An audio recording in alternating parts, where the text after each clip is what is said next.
Welcome to Disruptive Stocks. By the end of the video, you will understand what's happening to GameStop stock. In addition, we will tell you if we are buying or selling GameStop stock. Again, GameStop shares climbed rapidly and were halted twice for volatility ahead of the closing bell Wednesday. The gaming retailer's stock was priced at $91.71 at market close, up nearly 104% from the previous day. Shares were halted once around 3:40 p.m. Eastern Time after climbing nearly 74%, and again just over 10 minutes later after gaining 104%.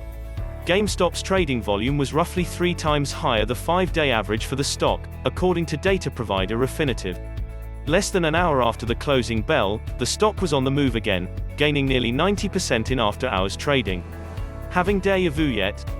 The surge comes about a month after a wild GameStop, GME, trading frenzy caused its stock to jump around 1,600% in a matter of days, though it quickly fell from highs around $350. The late January surge was fueled by individual retail investors, many from the Reddit page Wall Street Bets, some of whom believed the GameStop was undervalued and others who wanted to squeeze hedge funds that had shorted the stock. The jump in GameStop also comes a day after the company announced its chief financial officer would resign next month to help accelerate GameStop's transformation, which could fuel investors who believe in the long-term value of the retailer and its ability to shift from relying on physical stores to an e-commerce sales model. Some GameStop investors have talked publicly about not selling their positions in the company during last month's trading frenzy because they believe in its long-term potential.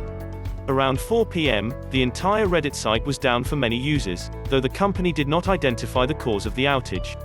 Within about half an hour, Reddit said it had identified the underlying issue and systems are beginning to recover. What is the endgame for the GameStop Corp trade? You could imagine a story like, the stock keeps going up to $1,000 as people realize this is really a $70 billion company with enormous ability to grow earnings and expand margins, and then it stays there as GameStop executes on its new plan and becomes the dominant player in the video game industry. That is the sensible endgame, the normal one, the sort of endgame that, for instance, Tesla Inc. bulls imagine for Tesla. The stock rockets up because the market comes to understand and believe the company's long-term vision. Investors look past today's relatively modest results and value the company based on what it will do in the future. Then the future arrives, the company does what people expected, and the valuation is justified. This is quite hard to imagine, and I don't think many GameStop bulls expect it to go this way, but I guess it's on the menu. A second possible endgame is like, the stock keeps going up to $1,000, every hedge fund is bankrupted, the stock market is shut forever and capitalism ends, ushering in a new golden age of kindness and abundance. This again does not strike me as especially likely, though more likely than the first one, but let's also put it on the menu.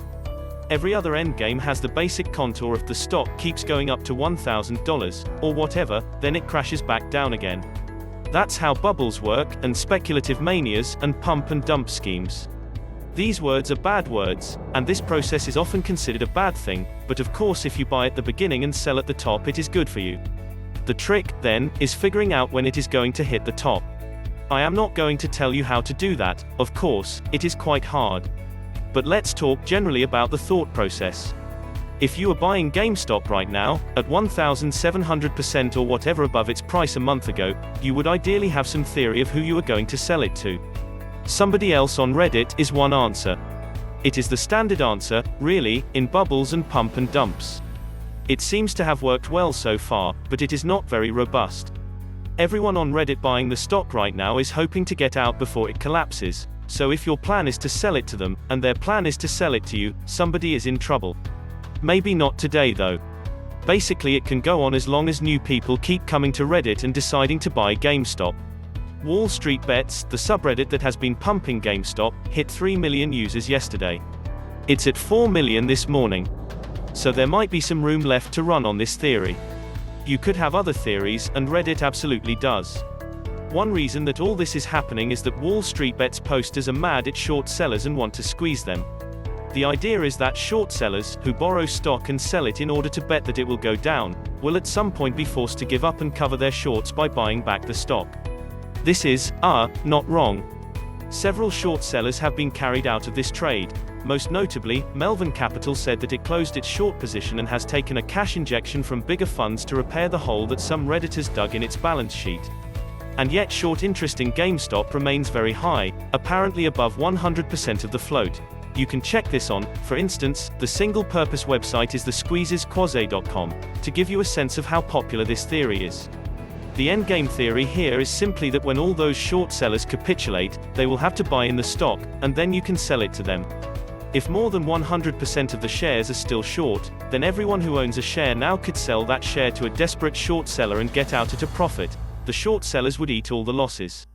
This is not a flawless theory or anything.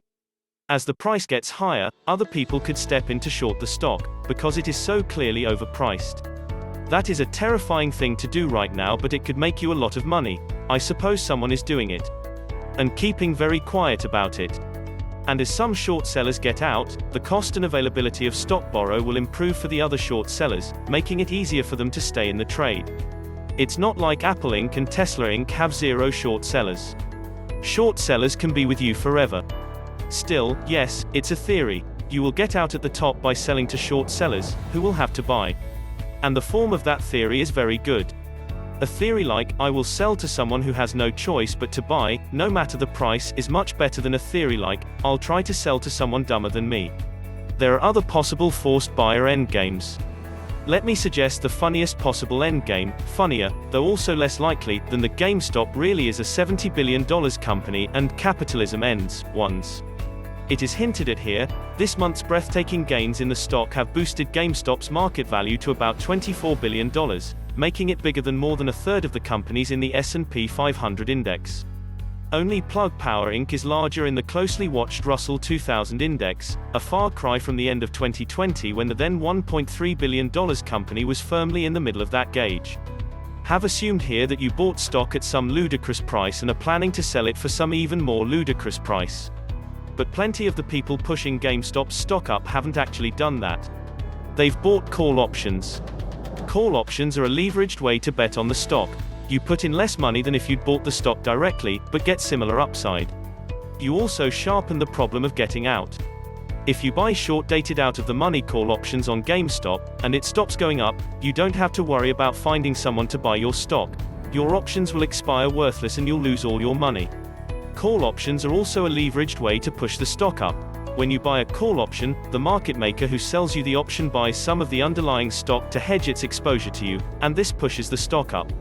And then if the stock goes up more, the market maker's exposure gets bigger, and it buys even more stock. This is sometimes called a gamma squeeze, or gamma trap.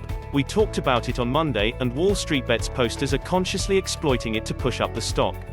It is another sort of forced buyer theory, sort of, the stock will keep going up because options market makers will be forced to buy it. It's not quite as good as the other ones, though, because options market makers aren't forced to buy the stock no matter the price. They buy the stock as long as it's going up, but they're forced to sell on the way down. For if you're buying short-dated out-of-the-money call options on GameStop hoping to push the price up, that has worked great so far. But if it stops working, if people stop piling in to buy more call options, then it will start working in reverse.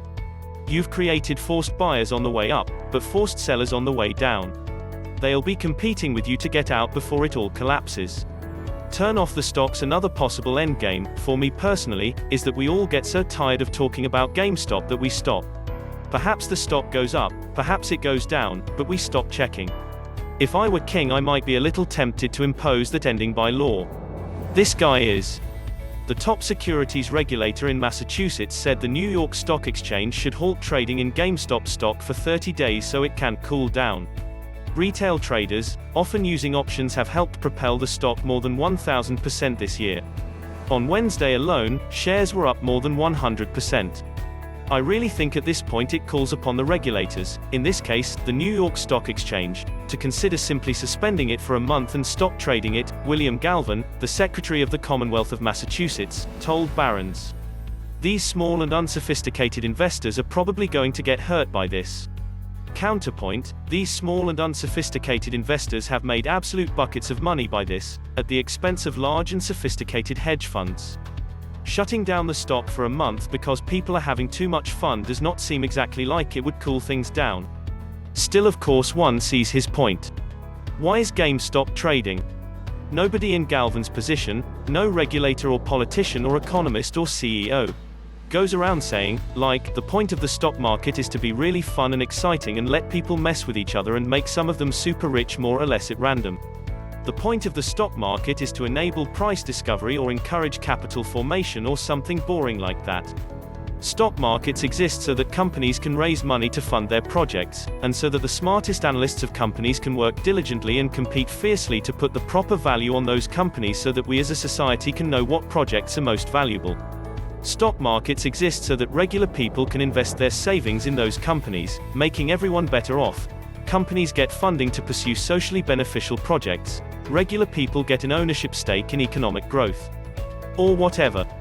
This theory has some obvious flaws in its real-life application, but it's a decent theory.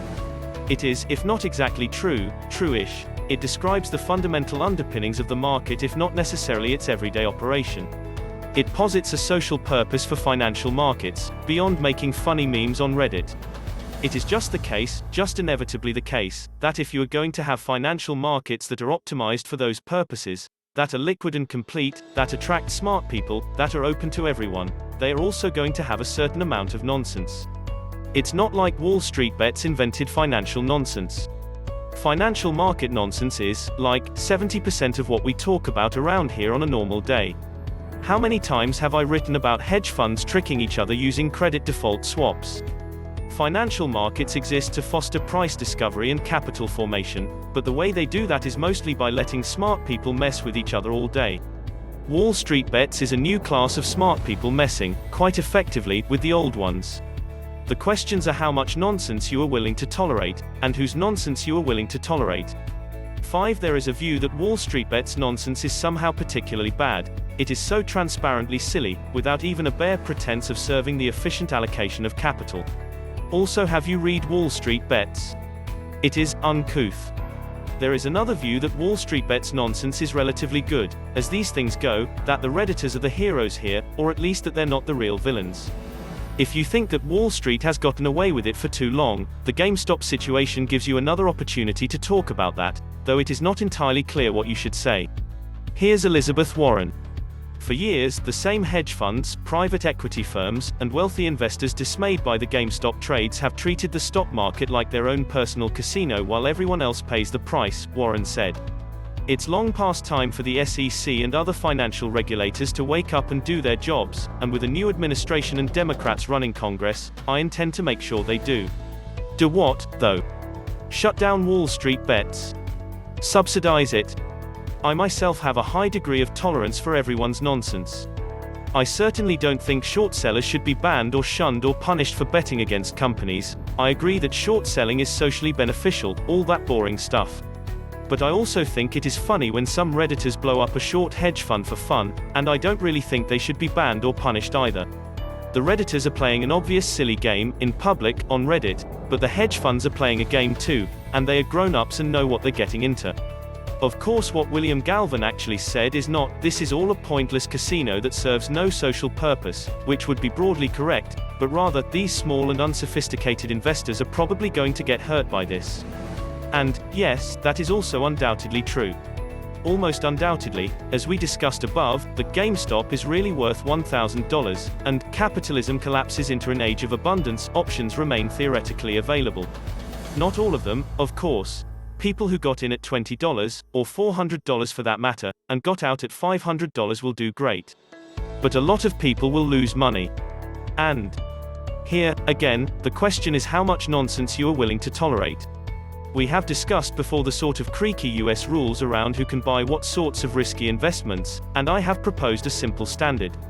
I call it the certificate of dumb investment. Under this standard, anyone can buy diversified low-fee mutual funds to their heart's content, but to buy dumb stuff, private placements but sure let's say also volatile meme stocks, you have to go down to the local office of the Securities and Exchange Commission and sign a form saying that you know that what you're doing is dumb, you know you will probably lose all your money, and you forfeit forever any right to complain. Then you can do whatever dumb thing you want. Surely Wall Street bets is that? Like, look at it. Like 4chan found a Bloomberg terminal illness is its motto. Everything about the site screams, this is dumb but you might enjoy it. I mean, Wall Street Bets users have driven headfirst into bets on everything from cruise line operators hit by the pandemic to lumber liquidators Holdings Inc., the company embroiled in scandal following reports that it had installed flooring with excessive amounts of formaldehyde. And they have done so unabashedly, celebrating both their victories and their losses with gusto. The community has dubbed posting screenshots of the latter, which frequently garners thousands of upvotes, as loss porn. A lot of other places that discuss trading are really pretentious. At Wall Street Bets it's both, look at my money, but also, look at all this money I lost, and I think that's what's refreshing to people, Mr. Rogozinski said. It should be refreshing to regulators. Hey, we do trades that lose us a lot of money, it's fun, wanna join us? Of course not everyone getting into GameStop now is a regular reader of Wall Street Bets. But it's not just Wall Street Bets. Look around. Look at the wall-to-wall news coverage. Good morning America. Everything. If you are getting into GameStop now, and you are a sentient human being on this planet, the two things you know are: GameStop has gone up a lot and this is dumb. You're fine. If you want to jump in now, you know it's dumb and think it looks fun anyway. Why should William Galvin protect you from yourself? Anyway, William Galvin is not alone. There's Adena Friedman. Nasdaq CEO Adena Friedman suggested Wednesday that her exchange could halt trading activity for stocks, in the event they were targeted by internet users, to enable the exchange to investigate possible manipulation and allow investors to recalibrate. And there is, Robinhood. Robinhood Markets and Interactive Brokers Group Inc. curbed trading in stocks including Gamestop Corp. And AMC Entertainment Holdings Inc., prompting outrage from users who had pumped up the shares in a Reddit-inspired frenzy.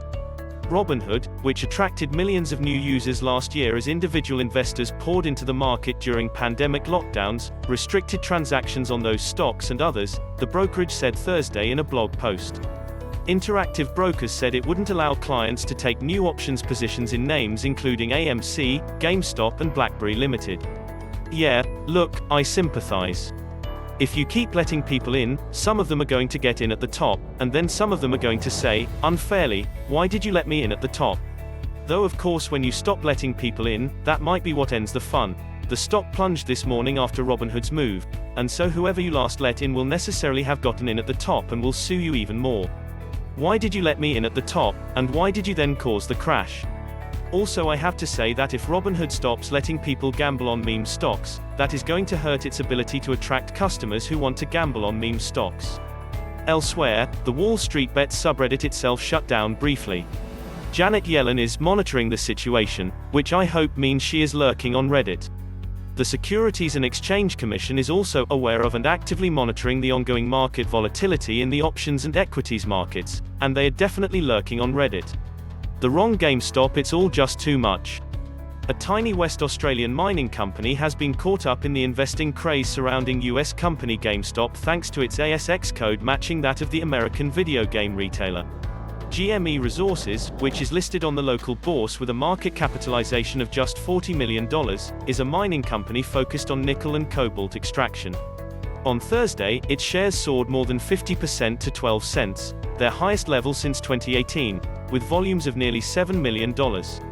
We talk a lot about mistaken identity stock trades around here. There is some news about a company, and people rush to buy the stock of another, tinier, worse company with a similar name. This is like that, only instead of there being news about GameStop, there is just nonsense about GameStop. Epicycles of nonsense, buying GME Resources for no reason except that you wanted to buy GameStop for no reason.